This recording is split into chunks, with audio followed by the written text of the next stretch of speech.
29 साल की उम्र में वो एमपी क्रिकेट एसोसिएशन के चीफ बन गए and he is the youngest in the MP history. The stock price also surged from just 37 rupees to 638 rupees in just 1 year, जो कि एक मैसिव 2100% का राइज है।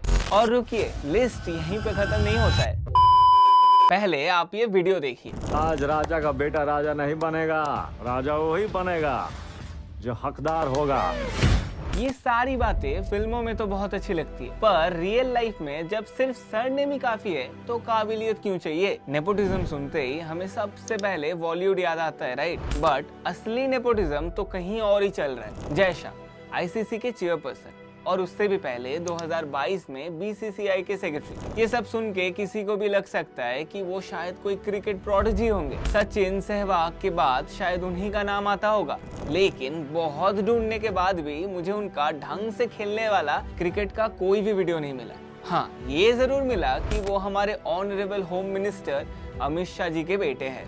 नितिन गडकरी, हमारे minister of road transport and highways, वो हमेशा एक बात बोलते हैं कि E20 इज द फ्यूचर। इससे हमारे देश के किसान का, आम आदमी का, सबका फायदा होगा। लेकिन फायदा एक्चुअली में सियान अर्गो इंडस्ट्रीज और मानस अर्गो इंडस्ट्रीज को शायद सबसे ज्यादा हो रहा है। सियान अर्गोस के रेवेन्यू जो 2024 के जून में सिर्फ 18 करोड़ था, वही एक्सप्लोड करके जून 2025 में 523 करोड़ से लेके 723 करोड़ के बीच में कहीं बताया जा रहा है। The stock price also surged from just 37 rupees to 638 rupees in just 1 year, जो कि एक मैसिव 2100% का राइज है।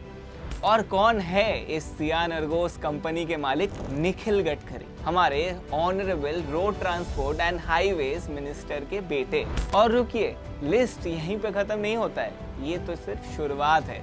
Rohan Jaitley, president of the Delhi and district cricket association, हमारे former finance minister Arun Jaitley ji के बेटे हैं। महाआर्यमन सिंधिया, 29 साल की उम्र में वो एमपी क्रिकेट एसोसिएशन के चीफ बन गए and he is the youngest in the MP history.